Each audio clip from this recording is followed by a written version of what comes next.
जीवित परमेश्वर पिता को धन्यवाद देती हूँ। आप सबको जय मसीह की। परमेश्वर पिता को जो है मैं धन्यवाद देती हूँ। परमेश्वर ने हमको जो है बहुत ही खूबसूरत मौका को दिए थे गाइस। मैं बताना चाहती हूँ हम तीनों बहन और दामाद जी की गवाही है, बहुत ही खूबसूरत गवाही है। मैं बताना चाहती हूँ बीते समय 10 फरवरी को जो है हमारी मैम का डेथ हो गया है। उससे पहले जो है मेरी बहन और दामाद जी सबसे पहले मिलने गए थे 9 तारीख को, और उस समय जो है मैडम सबसे बातचीत कर रहे थे और मेरी बहन भी गई और आमने सामने बात भी की, और मैडम ऐसा बात कर रहे थे कि जैसे वो बहुत अच्छे हो गए हैं, और वो कह भी रहे थे कि वो अच्छे हो गए हैं। और मेरी बहन और दामाद वहाँ मिलने गए थे। उन्होंने परमेश्वर के बारे में बताया कि उन्होंने मेरी गवाही को बताया। मेरी बहन ने, मैम तो जानते ही हैं कि दीदी को हम कैसे लेके चले और कैसे प्रार्थना किए, और तो परमेश्वर ने उनको जो है जीवन को दिया। आप देख सकते हैं, आप भी विश्वास करिए, आप भी ठीक होंगे। ऐसा करके मेरी बहन और दामाद ने जो है वहाँ जाके बताए। और उस समय जो है मैडम मेरी बहन से कह रही थी, बता रही थी मुझको, मेरी बहन दामाद संगीता फर्नांडिस और रानी फर्नांडिस है, ये दोनों गए थे वहाँ पे। और मैं बताना चाहती हूँ कि जब मैम से मेरी जो बहन बात कर रही थी तब मैडम कह रहे थे कि जा मेरा घर देख ले। मेरी बहन ने कहा कि मैं घर देखने नहीं आई हूँ, मैं आपको देखने आई हूँ। जब आप ठीक होंगे तो हम ज़रूर एक दिन देखेंगे। गाइस वो समय बहुत कीमती था मेरी दोनों बहन के लिए भी, मैडम के लिए भी।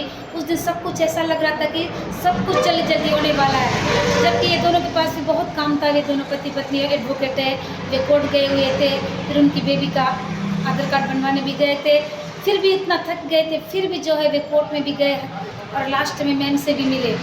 और उसके बाद जो मैं बताना चाहती हूँ, जैसे इन लोग मिलने गए तब तक जो है बहुत देर हो चुका था, और तब तक मैम को जो है एडमिट किया गया। उन्हें लगता था कि ऐसे नॉर्मल इससे है, लेकिन तब तक बहुत देर हो गया। और मेरी बहन को मौका मिला परमेश्वर के बारे में, मैडम को बताना सुसमाचार के बारे में कि केवल यीशु मसीह ही है। उन्होंने बताया कि जब हम यीशु मसीह को जीवन देते हैं तो यीशु मसीह ही हमें जीवन देते हैं और अनंत काल का जीवन को देते हैं। अपने पापों से पश्चाताप करके आपको अपना जीवन यीशु मसीह को दीजिए। और मैं बताना चाहती हूँ उसके बाद जो छोटी बहन, तो आप सभी जान रहे हैं कि वो जो है तीनों हॉस्टल को संभाल रही है।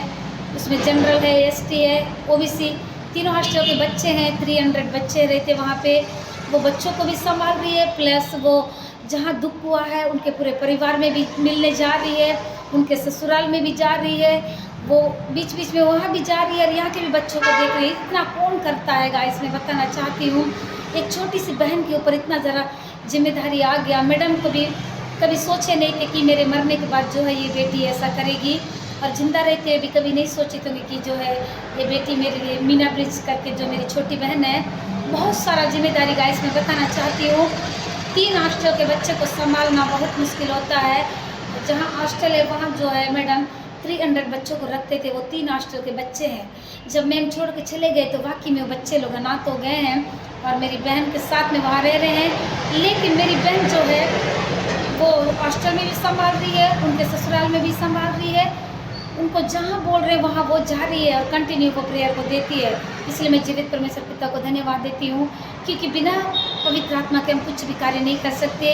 मेरी जो दोनों बहनें उसी हॉस्टल में पढ़े हैं और अभी छोटी बहन हुई है, और वहाँ हमेशा संगति होता था गाइस। कहीं ना कहीं परमेश्वर की अनुग्रह है, इसलिए जो है वहाँ पर सब कुछ जो है एक जगह नियंत्रित है, कोई इधर तितर बितर नहीं हुए हैं।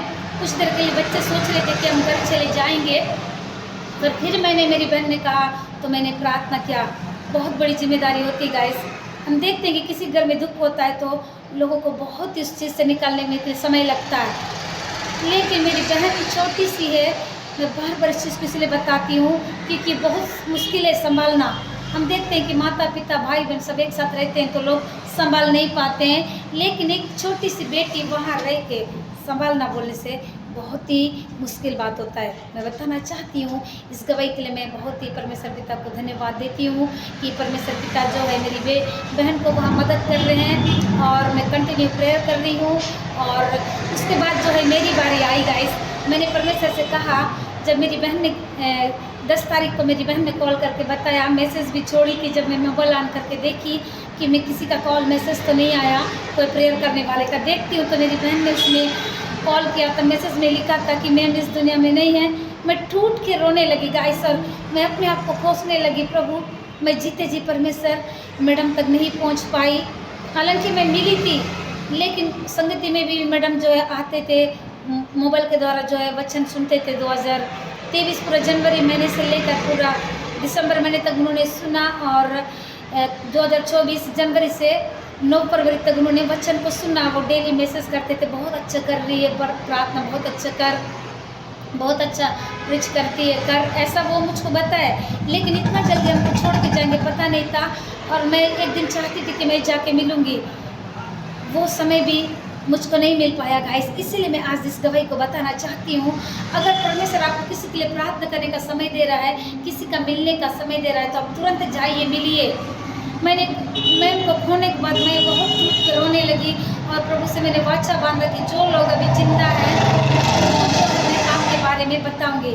और ऐसे कुछ मेरे साथ हुआ। मेरी बहन फिर गई हुई थी, उनके ससुराल में छोटी बहन गई हुई थी, वो तीनों जगह जा रही है, उनके ससुराल में, उनके मायके में, और यहाँ हॉस्टल में भी बच्चों को संभाल रही है। हर जगह उसको मीना मैडम इधर जाइए, मैडम उधर जाइए ऐसा बोलते हैं, तो वो जा रही है। उसी के थ्रू से मुझे उनके मम्मी से मिलने का बात करने का मौका मिला, और मैम की बेटी से मिलने का मौका मिला, बात करने का मौका मिला।